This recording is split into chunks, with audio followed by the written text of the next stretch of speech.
Hi, I'm Debs Chatfield. Hi, and I'm Ruth Egon. Welcome to the Art Alchemy Podcast, authentic conversations on art and cultivating a creative mind.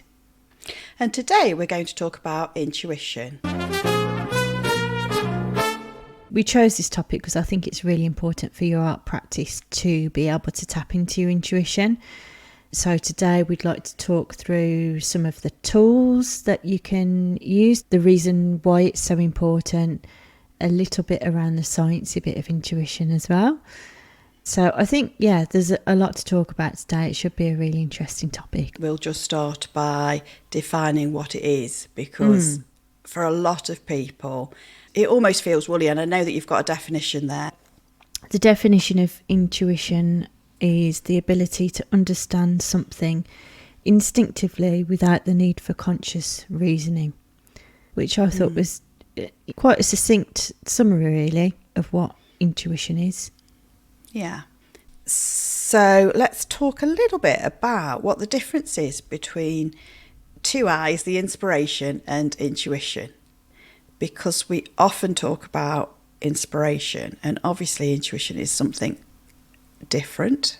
Yes. So what would you say is inspiration? And then I'll say what I'm thinking. Yeah. Well, I think the two are obviously very closely connected and linked to each other. Yeah. I would say that inspiration is more about finding the things that really appeal to you, whether that's a visit to an art gallery, going out for a walk, doing research. I suppose it's more about, specifically for me as a painter, finding imagery that inspires me, but that could also be concepts as well that inspire me, that I want to explore. Whereas intuition for me is on a wider spectrum, so it's like tapping into my authentic self and listening to what I want to do, which then informs how I go out and seek my inspiration. But also informs your art and what your art is. Yes. Yeah, Yes. massively. Yeah.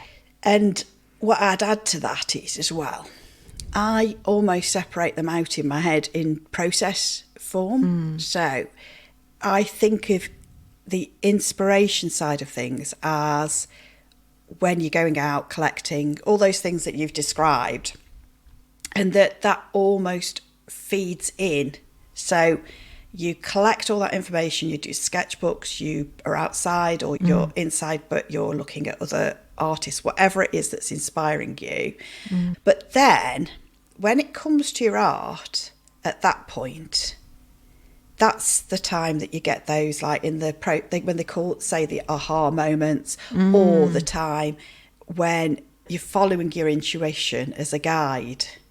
So it's almost like if I was to go out to collect things from outside and soak up a particular part of the country or whatever it is, and then come back, then at the beginning of the literal painting process, I would go through the intuition part where I'm allowing my intuition to guide the painting. Does that make sense to you, Ruth? Absolutely. I think you said something really interesting there, which made me think in terms of, I suppose, the different phases of intuition is that you've got to have a bit of intuition about you to know what you want to look for in the inspirational part of it. Yes. And then you almost loop back round again to your intuition to then filter that out to work out, okay, which bits that I've collected from my inspiration do I want to take forward, and how am I going to use that in a painting to create the thing that I'm trying to communicate. So it's almost like a process, isn't it? You start off with your intuition. But the process isn't a direct process, because you do go back and forth around around that sort of creative process type.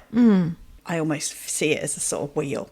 But I'd also say at this point that it feels quite deep, but actually a lot of this is done almost automatically. And so for people, we're going to break it apart today, but if people are beginning out there, you don't have to understand all of this in great detail. It sort of happens. So don't feel that if you're listening to us and thinking, oh, if I have to understand all this lot, I can't really paint. It doesn't really work like that. Yeah, you're right. It's very much a subconscious thing, isn't it, that sort of floats beneath the surface without you even realising. But I think it's an important one to talk about, because it, for me, it definitely took some time for me to get to that stage where I was listening into my intuition and giving myself the permission to do whatever it was that was being called out to me without my logical brain getting too involved in it. And I think that's really important for your art, to be able to really understand your own intuition, to make things as authentic as they possibly can be, because I think that's the art that really connects to people, is that really personal stuff. Yes, and that's a really big thing, because over time you can actually learn to do it in a more deliberate way, to notice when your intuition is calling you, so to speak. So there are ways of tapping into it, and that is where it can become quite powerful, because you're almost consciously tapping into it, and that will feed into your art for certain. I think so, definitely. And being aware and allowing yourself to listen to that intuition, because quite often we are more conditioned to listen to the logical mind and the analytical mind, particularly when you go through school and things like that. You're very much taught those sorts of things rather than tuning into your emotions and really listening to yourself. Sometimes that can get a bit lost, which is something that we'll talk about a bit later as well, intuition. And actually, I think when you think about when you're painting, then you do have these two things going on, and they go back and forth too. So as well as you having your inspiration and your intuition, you also have this intuition and the logical mind, I call it analysis, going on. And in order to have a mature painting, then you want both sides going on. So you can just follow your intuition and just get things down onto the paper, but then you want to do all the canvas. Then you want to look and just go, what's working, what isn't, and that's the analytical side. So we've talked about what inspiration is, but how is it that we connect to that inspiration?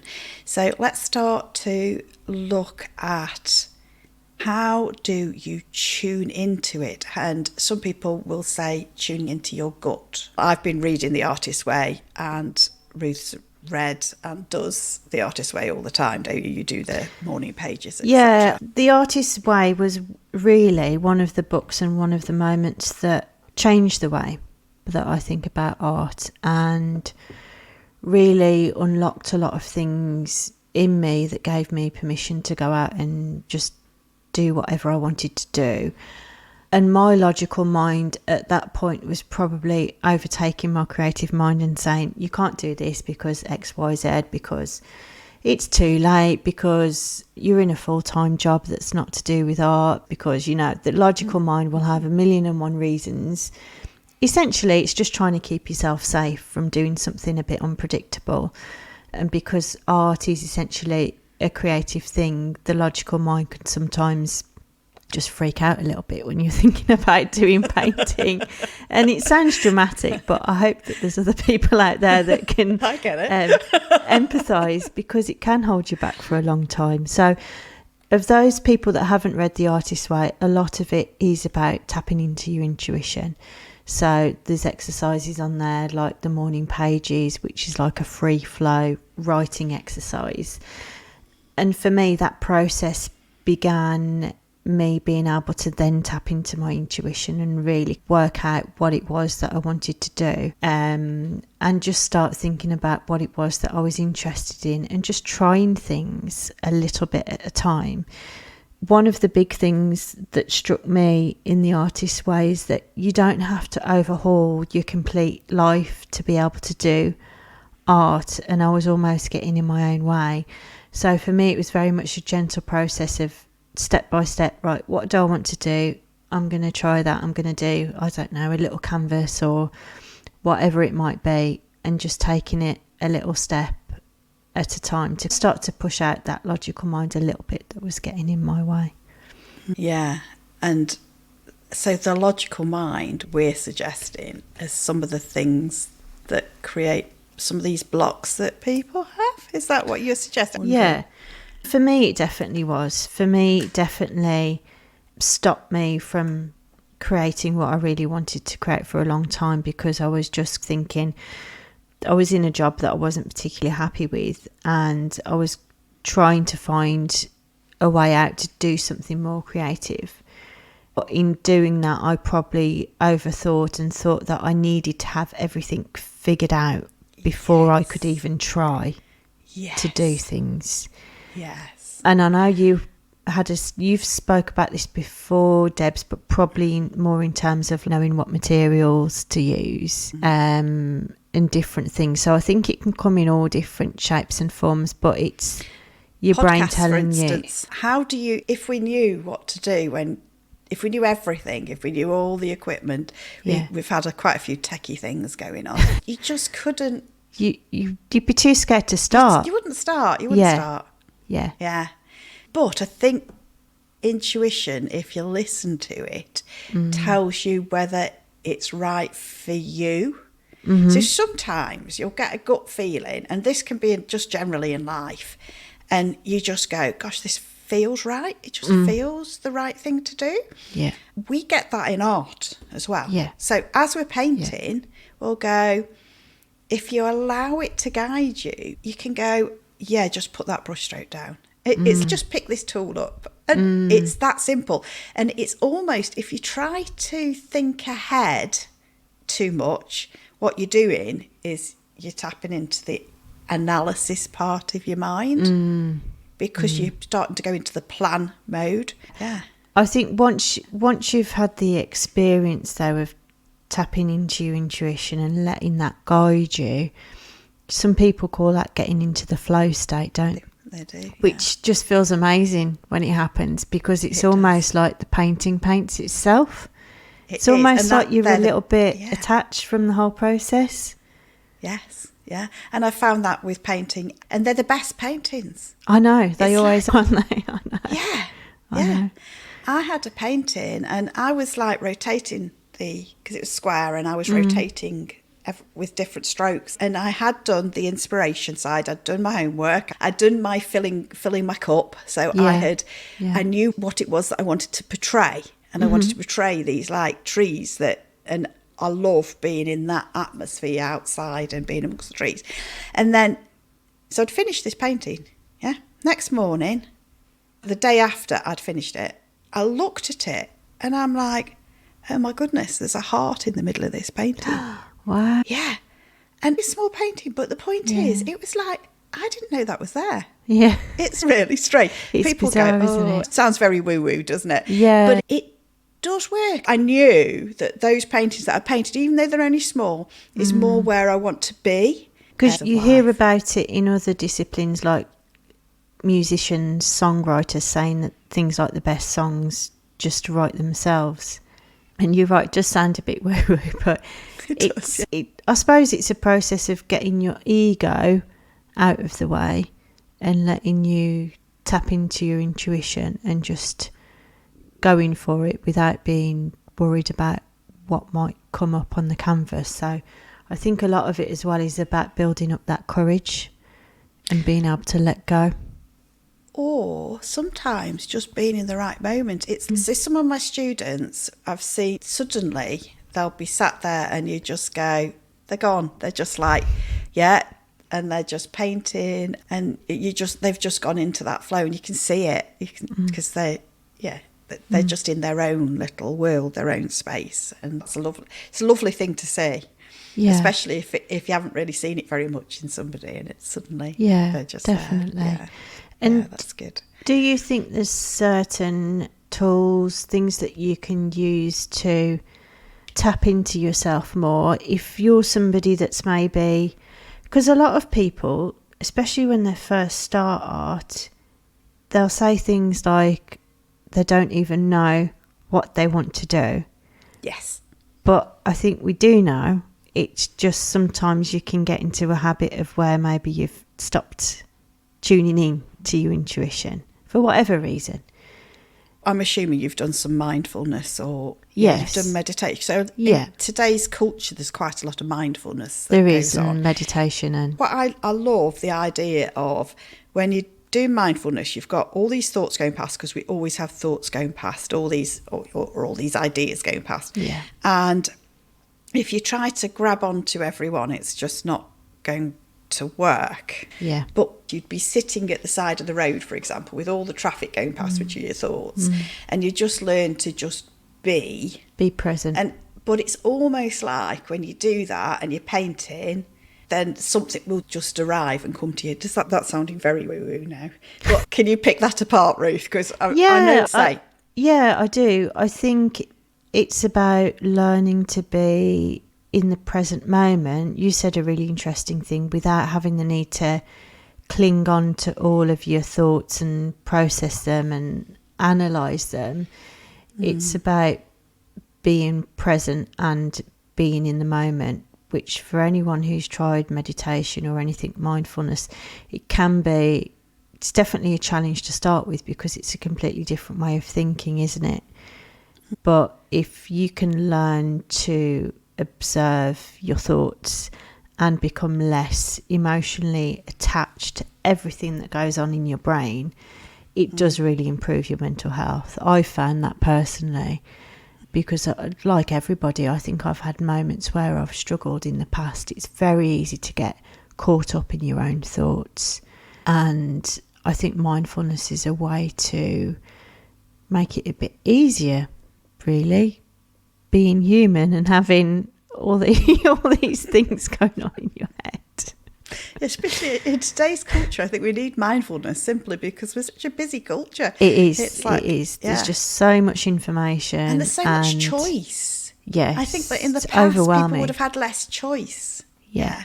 And I think, an overwhelm is just a case of the reason people get overwhelmed, and I am somebody who does get overwhelmed sometimes, is because you're trying to do it all at once. You're not like breaking it down and picking at one thing at a time.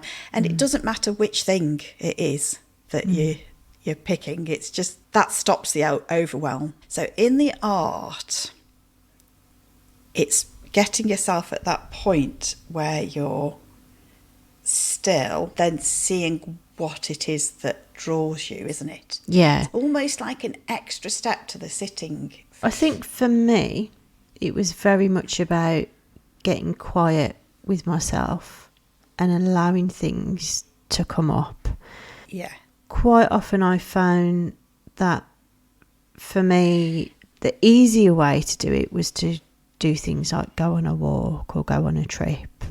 We've talked about artist tapes before, but in an environment that's quiet enough for my mind to drift off a little bit, but enough going on that I wasn't totally bombarded by thoughts that can potentially become overwhelming, especially at the start. If you're just sitting with that, it can be quite a challenge. Quite often doctors will prescribe things like gardening, knitting, things like that. It's gentle enough that you don't really have to be focusing on it, but there's enough going on where you're not completely silent and could potentially get sort of bogged down with stuff as well. Does that make sense? Yes, I think it's keeping you occupied without overstimulating you. Yeah. Have you ever done noting? Have you heard of the noting technique? No. So what you can do is, if you're sitting quiet, you note the thought so that you have paid attention to it, but it's just, thought. And then it's almost like a little touch in your head, like a feather touch, and just let it go by, or feeling, yeah? And that helps absolutely loads. But this is going into mindfulness. For me, that's a technique that really helps me to put things in perspective, I think. Yeah. Because yes, I have noted you. Mindfulness isn't just blocking everything out. No. It's paying attention to it. And I think that when you think about intuition, that's the same. The difference is, with intuition, you also listen to your gut. Yeah. So it's like that feeling in your gut. Yeah. I can spot that's a feeling. But when you get that feeling, if it's right to move forward with it, that's the thing, isn't it? That's the intuition. That's where you go. And I've had it with job interviews or something where you've looked at a job in a paper and you go, oh, that feels right. And you don't know why. And you're just like, but it just feels right. And sometimes that does happen. And we've all been in situations where we've ignored our gut feeling. And then if you're feeling not good about something and you've ignored it and you go ahead anyway and you slap yourself afterwards saying, why did I not trust what my gut feeling was saying? So there's definitely must be something in it, because we've all experienced that, haven't we? Yes. That leads us on to something that you were talking about earlier, about the science behind intuition. Yeah, it's really interesting. And I think this is a fairly recent discovery, but we now know that the brain is attached to the gut. So when we talk about gut feelings, that's actually physiologically telling us something about what our brain knows. So I suppose in terms of intuition, it's about the experiences that you've had before, the information that you've got in your brain, the reasoning behind things. You may not be able to explicitly say out loud, this is exactly why I trust what's going on here, or this isn't why I trust what's going on here. But there's definitely something going on in the body that knows more than you know on a subconscious level. That's like a reaction. The science a bit behind it, but the two things are connected in terms of communicating with each other. By following your gut, you're tapping into your own subconscious. Yes, yeah, definitely, yeah. But in a much more conscious way, and that is quite interesting. We don't know half of what's going on. We will talk another time about things like that. So there's a lot of new science that is confirming some of the neuroplasticity as well, and how our brains develop when we're older, and with creativity. That's it all ties in with this sort of thing, with intuition. It's catching up with what we already know and what we already feel. It's just taken a while for science to catch up and actually understand what's going on in our bodies with it. Which shows that we should follow that intuition and follow that, because and trust it. Yeah, trust it. Yeah, it is a big tool. You also said something that was very, very interesting, and that was about men and women. I think there's definitely social conditioning. There's more science about that. Yeah.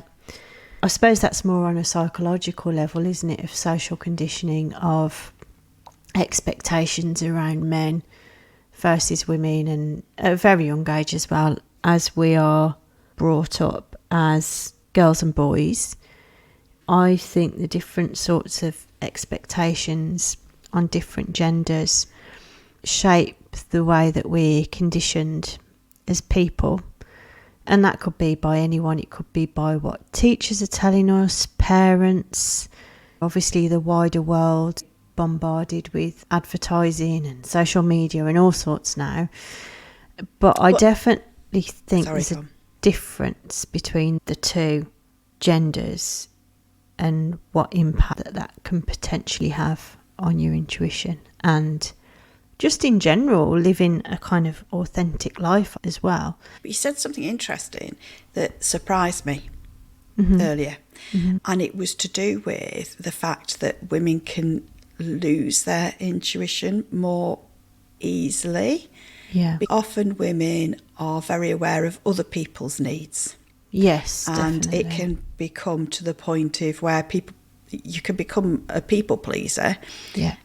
But actually, intuition is tapping into your authentic self, and to actually tap into that, if your brain's going, that's not going to please so and so. That's you're putting yourself last, aren't you? Really, by doing that. Yes. Yeah. And it's another barrier, and often, and I don't want to completely generalise saying that it's women, because there's a lot of men people pleasers as well, isn't there? Yeah, exactly. Yeah, it can go both ways. Yes, yeah. But you were saying that there was some science behind that, to say that men often don't lose their intuition in the same way. Yeah, there is. There's been studies. I think it's when girls get to the age of about 9 or 10. Mm-hmm. That's when they stop listening to themselves so much and start thinking more about people around them, being socially acceptable, smiling at people.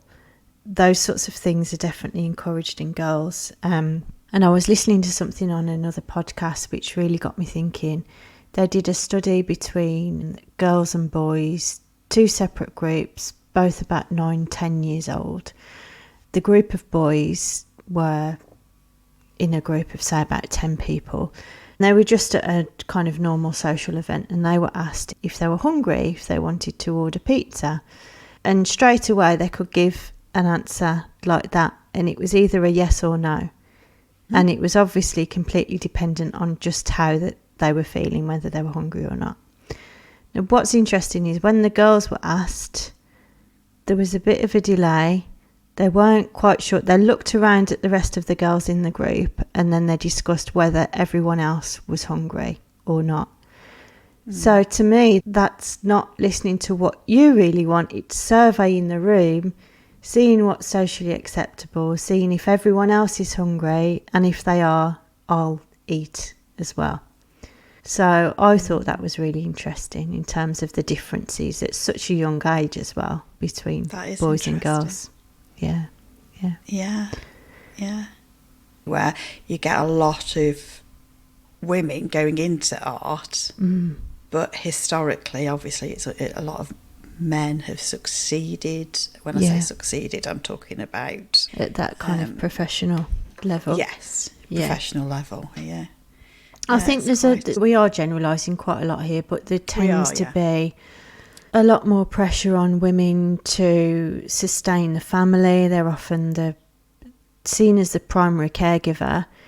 Even for myself, being in a relationship, in this sounds funny, but things like sending birthday cards, sending Christmas cards, it's usually the woman's responsibility to think about those sorts of things more so than the man, because we are seen as the caregivers. I think there's certain things going on there in terms of gender stereotypes, that there's more expectation on different things. And art could be seen more as a hobby than a profession. Yeah. Really? And I don't know. I don't know about that. We're just talking, just chatting. I think sometimes, and if you think about it, women are praised a lot for always thinking of other people, for putting themselves last. It's actually seen as a compliment when people say things like, oh, they're always thinking of everybody else. They're never, they're so caring. I obviously appreciate that, yes, of course you've got to think of other people, but there is that balance to be had, and I think sometimes it's easy to get lost in other people's feelings and desires and just forget about yourself. I think brings us to, and we did touch on it, but authenticity as well. Yeah. Because in art, in order to be authentic, you need to be quite tapped into who you are.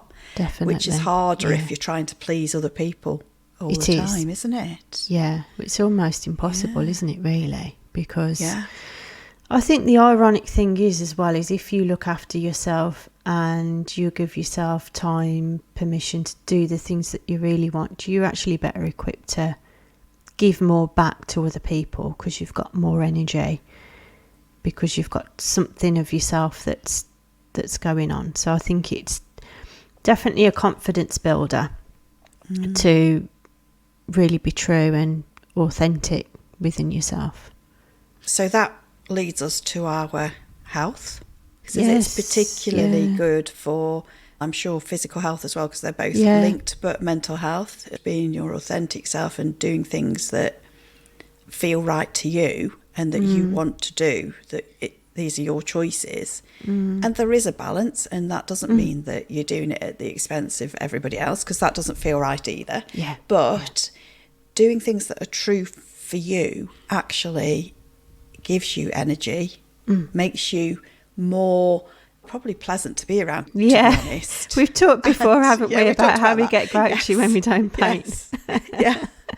And so actually is of benefit to people around you as well. So, you know, when you start to think about it, being authentic is only going to be a bonus, I think. Yeah, definitely. And I think there's a reason. I'm going to get a bit woo-woo here again, Debs. Yes, it's very woo-woo episode. Sorry. Go on. I think there's a reason why we're all born with certain dreams, or the certain things that come to us. And I suppose this is still talking about intuition, being authentic with yourself. I can't explain where these ideas and thoughts and ambitions come from, but I think there's definitely a reason why we're all here and why we're pursuing certain things within our life. And I've found that the more that you are authentic and learn to let go and tap into your intuition, the more kind of unfolds as well. So you might start off thinking, I really want to do this style of painting. And then you might find that, I don't know, just for example, you bump into somebody, they're having an exhibition. It goes from there. And then there's a lot of things that have unfolded in my life that I could have never have predicted. But it's a process of continuing to intuition, to tap into my authenticity and to lead with what feels right. Yeah, and not get too overwhelmed about, oh gosh, if I do this, then I've got to do this. Because like you were saying at the beginning, if you know what's ahead of you, all the challenges, you probably wouldn't even start, would you? You would. But then on the opposite... the thing is, by the time you get to that challenge, you've learned ready. more and you're able to do it. Yeah, but exactly. you don't know that if you try and think ahead. No, because you don't know, and you don't even know what problems that you're going to have to solve, do you? They're quite often unpredicted things that you never thought you'd need to resolve. And I suppose the same on the other side of the coin is that opportunities present themselves that you never thought would be possible or you could have planned for either. Like this podcast. I didn't know a few years ago I'd be doing a podcast with you. It's just the way things unfold. But that is a really lovely thing about tapping into your authenticity and your intuition, is feeling like the things that you're doing whilst you're here, it feels right. You feel in tune with yourself and other people around you as well. And it is. I was just going to say, we talked about flow earlier. It is going with that flow, isn't it? Yes. As opposed to fighting. And that's flow on the big scale of life, as opposed to flow on the little scale of being in flow in a particular painting. Yes. Yeah. But it's all the same, I think. Yeah. I think it is. Yeah.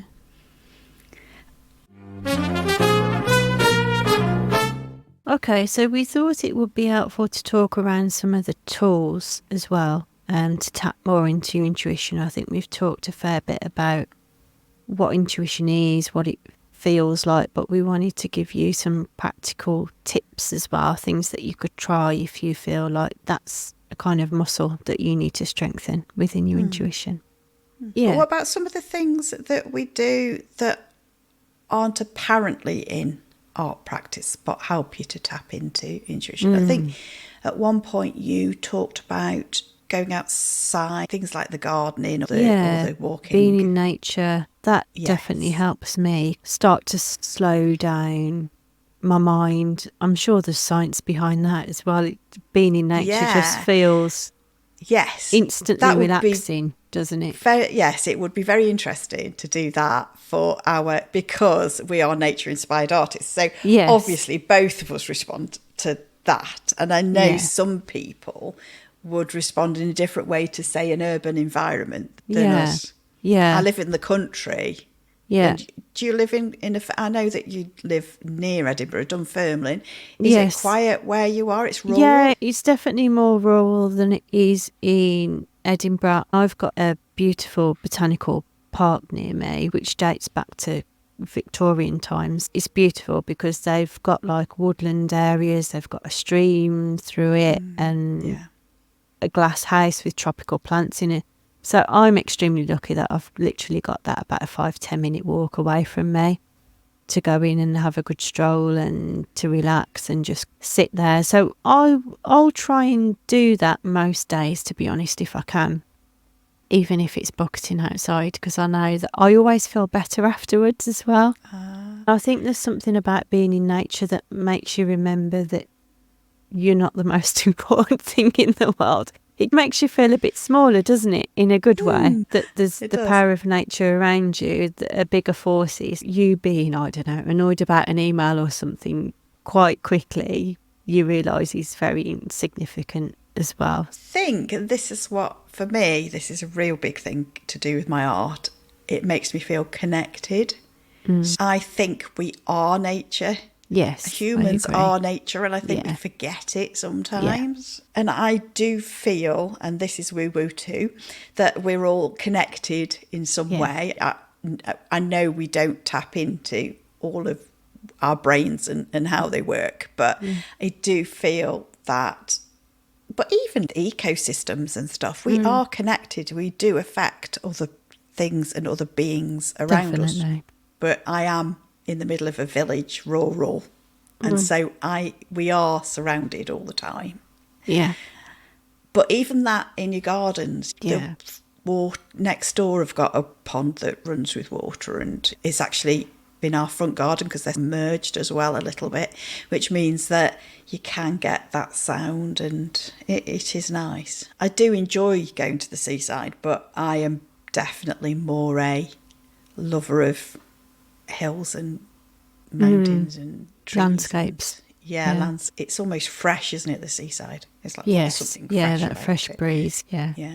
Feels quite energetic, like it in the winter.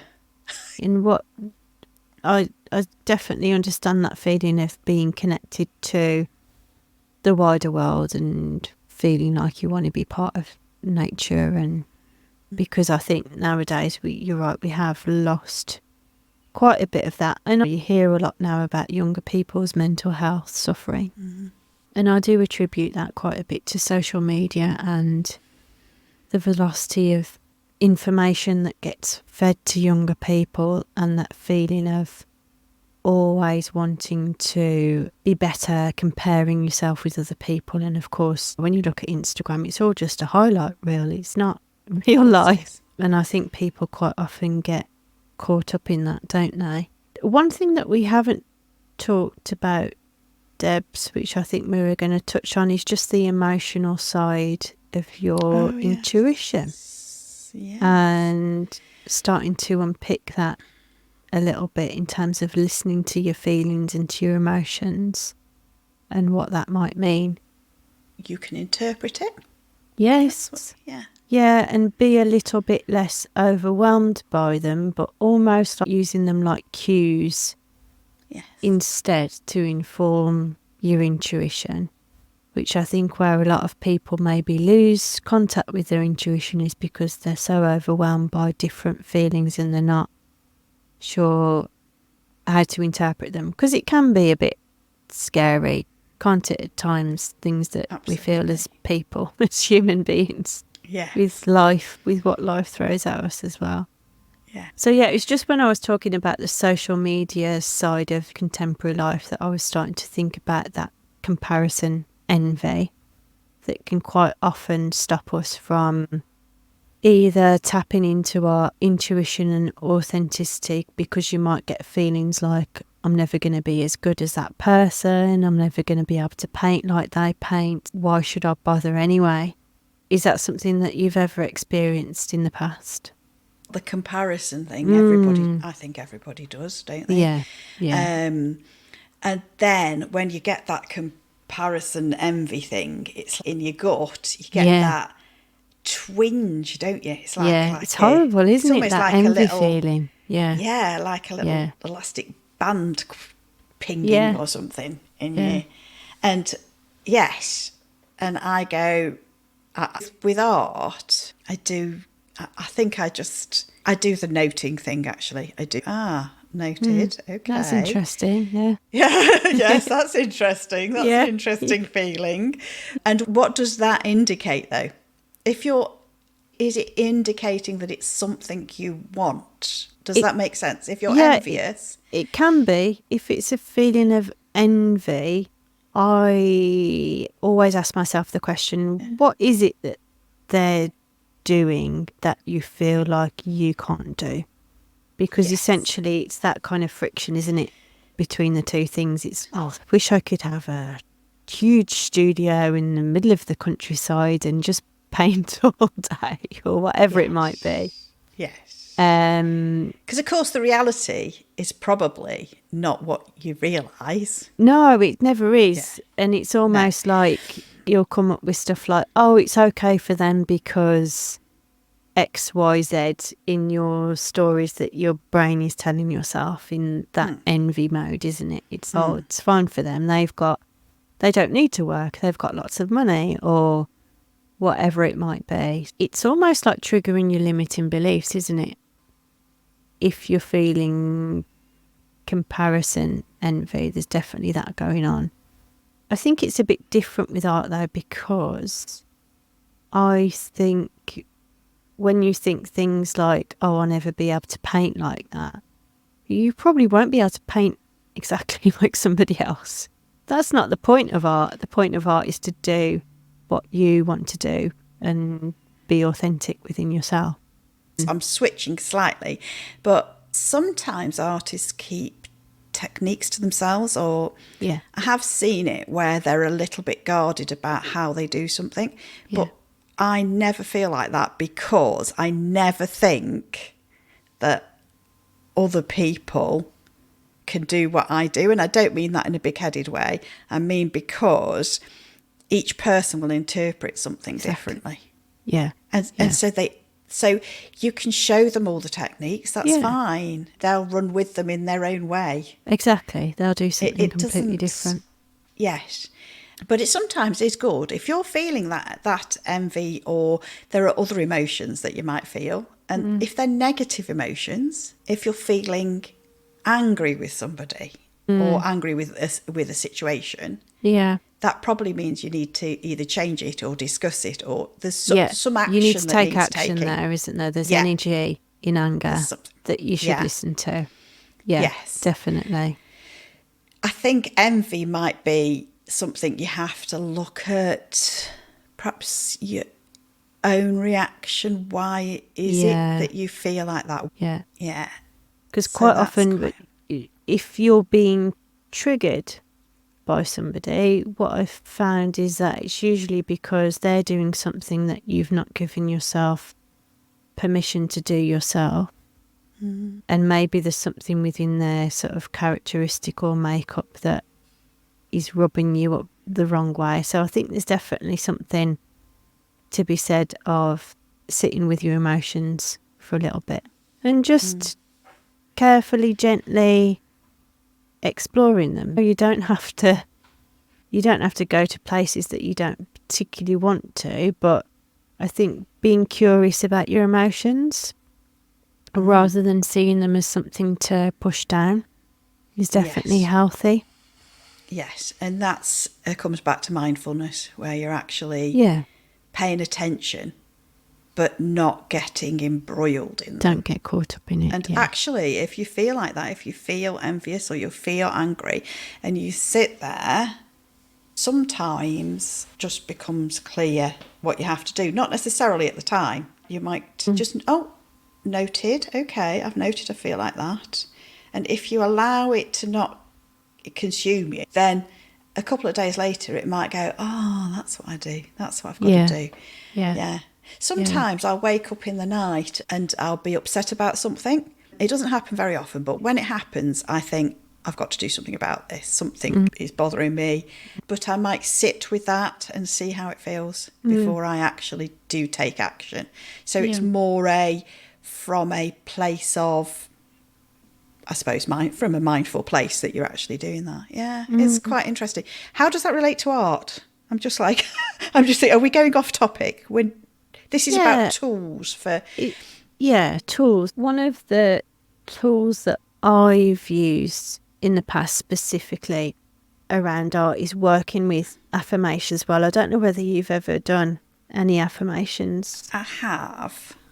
Intermittently, I suppose I would say, yeah. Yeah, and again, this is another tool that's in the artist's way, but it was, and you can work with sets of affirmations. They're basically, how would you describe them? Positive statements about, but if they're art related.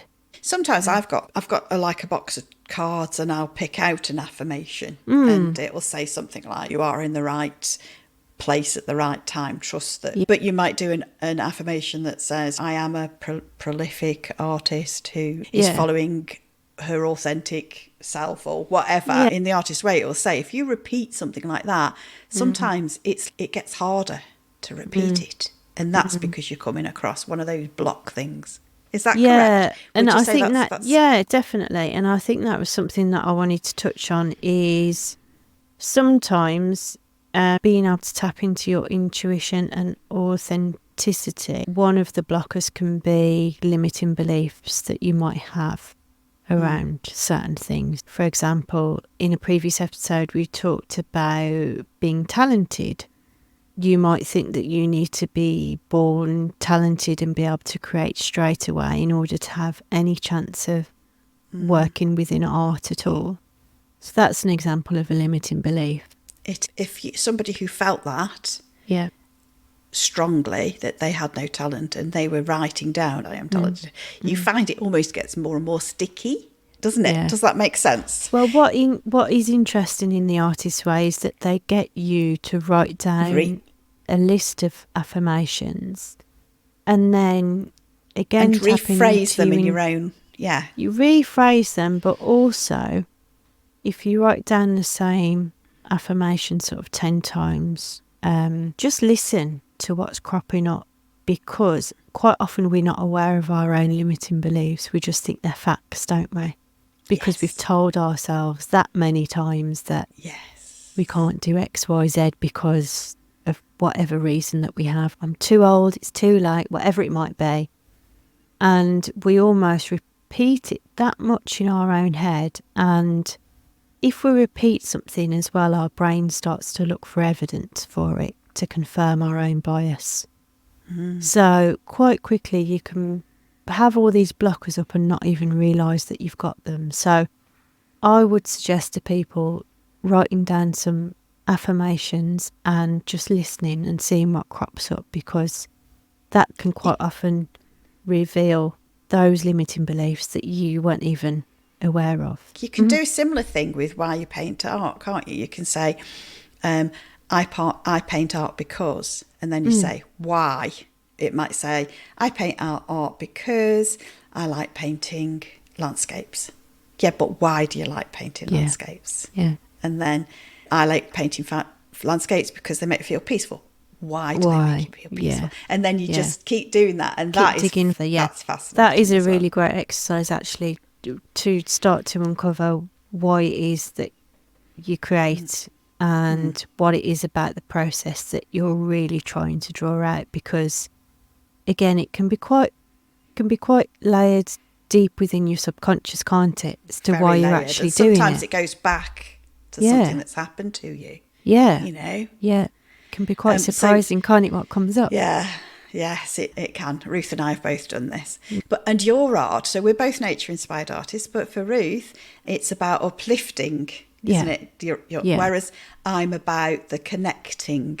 Yeah. There's subtle differences, aren't they? But once I really started to dig deep and realise, okay, this is why I paint, is to be uplifting and inspiring and positive, because I've had my own challenges like everybody in life, but for me art's a tool to really tap into that positive emotion, hopefully help other people as well. So I think the same two people can draw the same tree or paint the same tree, but for the reasons behind them will be completely different.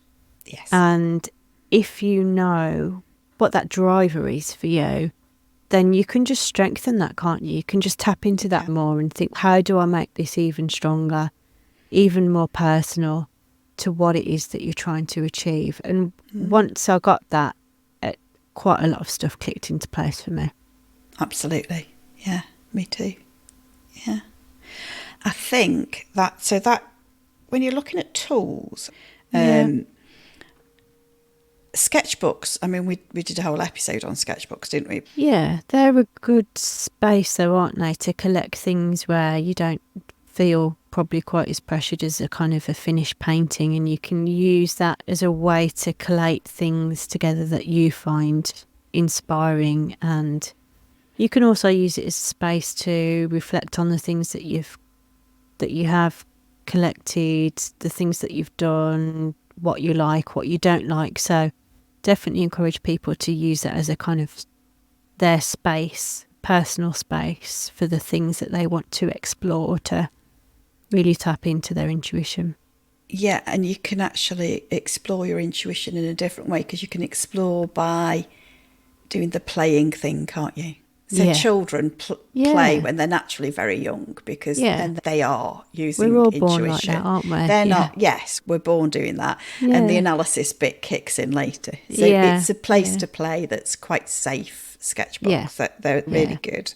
Journals are a place to reflect, which again is using intuition. I'm just looking at we've got this little list, and we've talked about journals as well in the sketchbook episode. I was also going to ask you, Debs, previously you started off writing, didn't you? And I know there's certain techniques, aren't there, in writing, such as free flow writing, that you can use to... Would you describe that as a process for intuition? And Absolutely. So with writing, what we did was we separated out the intuitive phase. So we also did spider diagrams. So they're quite good, because if you say, right, okay, put yellow in the middle, for example, and then anything you can think of to do with yellow, you can take it off at a branch, and then it's like word association. So say, for instance, yellow, I could move to daffodil, spring, and you're going down that line, but then you come back to your yellow, and then you go, what else does yellow custard? And it's just that word association. If you do that and go down your different lines, that's almost like free. What's that word? Free reminding thinking, me of isn't it? And just thinking. But then sometimes we used to do that before we did a piece of work. And it was about a couple in the winter. But I started off with this sort of ice analogy, and then it all went into different things. And then you can use that as your ideas for what's called a free flow. The free flow, essentially, we were encouraged to write for 20 minutes on something.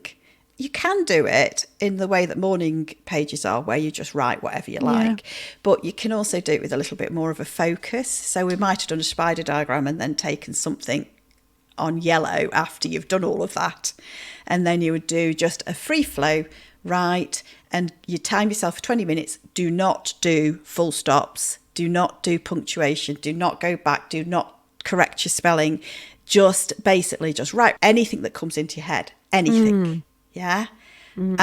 But we would do it as a focus on whatever it is that we were focusing on, and then you could create a story or whatever, but you've just got to let it flow, let it go, and that can create really interesting information that comes out. Because I think it's a little bit like this podcast, really. We have a few prompts and then we let it flow. I know, and then it goes in all sorts of directions, doesn't it, that you don't expect, because you bounce off each other and things you come learn out, don't things from it, don't you? We always have these takeaways, and we've always learned something, which amazes me. It's fascinating, isn't it? It's fascinating. So we do hope that you at home learn something too, and you're just not listening to me and Ruth just ramble on. I hope so.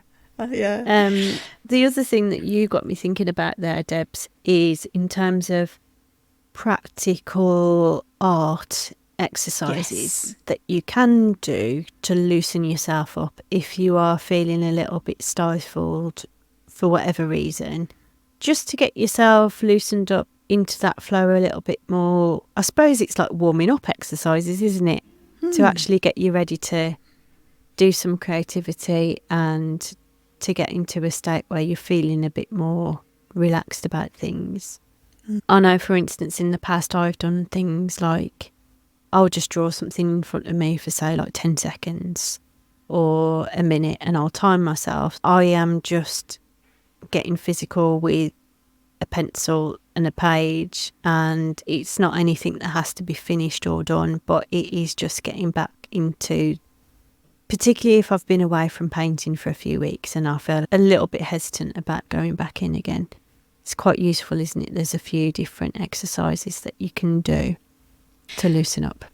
And also, talking about loosening up, there are things you can do slightly out of your comfort zone, but will help you to literally loosen up your painting. So things like use a larger brush. So having an exercise, really weirdly, by giving yourself a constraint, it can make you be more creative and more intuitive. I think that when you've got no constraint at all, if you give somebody a blank canvas and say you can just do anything. Yeah, that's right, yeah. But if I said, there's a blank canvas, make 5 marks with one tool, then change your tool, rotate the canvas, do something else, yeah? And if you're a bit more prescriptive like that, people will do it, and then it helps them to tap into their own intuition. Their intuition is, which tool do they pick up? Yeah. They're making 5 marks. What mark is it? That's the intuition side. But by giving yourself a little bit of a restriction, it helps. Yes. It really does help. Yeah, definitely. But for the tapping into intuition, I think restricting your palette is always, it's good from a harmonious point of view, but sometimes it's good from a not having to think about colour mixing point of view. Yeah, totally agree. All these things help. It sounds strange. It sounds counterintuitive. I think that was really interesting in terms of giving yourself some constraint and barriers to, like you said, counterintuitively will free you up to be able to tap into your own intuition. I think that's a good tip. We've covered quite a lot, but why is it that intuition is important for your art, and why do we need to do it in an art practice? So I'm not saying we haven't covered this, but we were thinking it was good to highlight it and to bring it out. Yeah, definitely. I think it's important personally because I think it's half of how you create art. But I think that you need the intuitive side of it, and you need the analysis. Yes, you need the inspiration to fill it up. You need to fill up your ideas. But when it comes to actually creating that art, you only have these two sides, these two processes, and they go back and forth. Would you agree with that? I think so. I think that's a good analogy. And I think intuition is like any other skill. I think you need to put practice into it and be aware of it and be conscious of it to allow it to influence your art in a good way. Because if you're not aware of, we talked about the exercise, the 5 whys, and getting under the skin of why it is that you actually create. I think unless you really know that and understand that, trust that feeling, I think there's a danger that your art might go in, and it's fine sort of changing things as you go, but to become really focused in on what you want to do with your art, I think is so important. And without intuition, I couldn't do that. We have discussed this as well. So intuition is the thing that makes your art authentic, your own art. It's like your pathway, isn't it? Yeah. So you could create art with analysis on its own. No. Could you? No, what? When I say that, could you copy art with analysis on its own? You could. I was just about to say that, actually. There are artists out there that are purely technically focused, very much on the realism side of it, and it's about honing their technical skills. Whilst I admire the technical skills that you need to do to be able to do art like that, that's like photorealism, doesn't do anything for me. That doesn't connect with me, because I think what is the point of that? You may as well just take a picture or a photo and put that up on your wall. So I think it's possible. Even then, Ruth, don't you think that some of those photorealistic artists have some of themselves in that? Don't you think that like, so you can look at an artist and there's something there. Sometimes it must be the emotion, mustn't it? It must be the emotion that's coming through. Yeah, sometimes I've seen that, but for me, I mean, I suppose it's just a personal preference, isn't it? For me, it doesn't really do anything for me, to be honest. It doesn't really connect with me. I just think it looks too polished. It's given us a lot to think about, hasn't it? It has. We've really been thinking. We've been thinking hard, because it is quite tricky to know how would it work. How would your art work without? I feel like, without the analytical side, you would get art that is a bit more like 5-year-olds do, where it is very, very intuitive and not so much of the, getting this and all that right. But I can sort of see that. I'm just not quite sure how it works the other way, because I feel like we all put something of ourselves in there. You've just made me realise what would be an interesting person to bring up here. It's a very famous artist, Damien Hirst. Yes. So he creates the concept, the idea, but then he has a team of artist makers who actually make the artwork for him. So he, in most of his projects, not all of them, but most of them, he did one a couple of years ago with NFTs, and they were just like lots of little dot paintings. He didn't create the paintings himself. He came up with the concepts and gave the makers instructions of how to do these dot paintings. So in that case, he was totally divorced from the art process completely. And it was very much, I suppose if you're looking for an example of somebody who's analytical and conceptual without the intuition, because he's not involved in the art process. But surely the idea came from intuition. Yes, it did. Yes, it's just that the intuition wasn't there in that process of making. Yeah.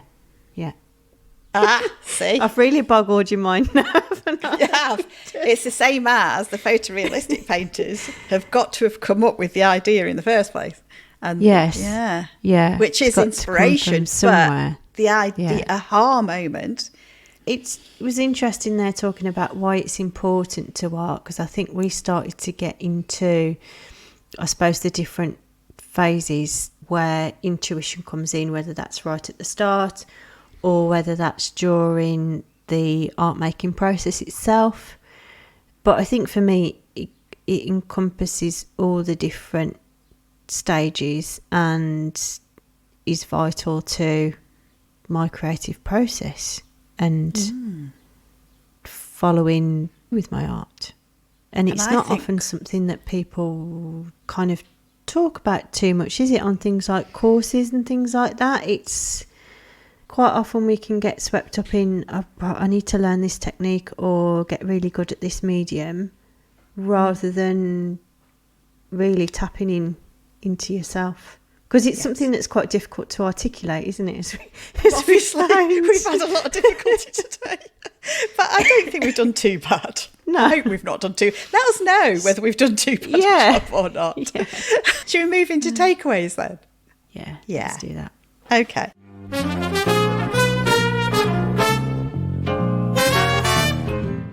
So now we'll move into takeaways. And I'm going to go to you first, because not sure. I haven't got a clue.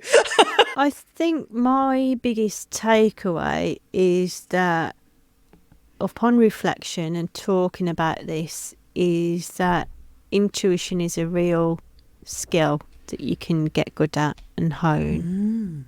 And something that I've probably done over the years without really explicitly thinking about its own skill.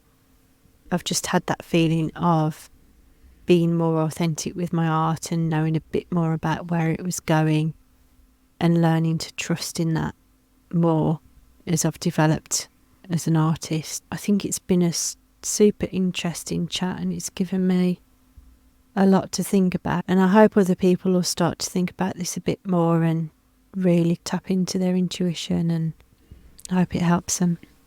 Yeah.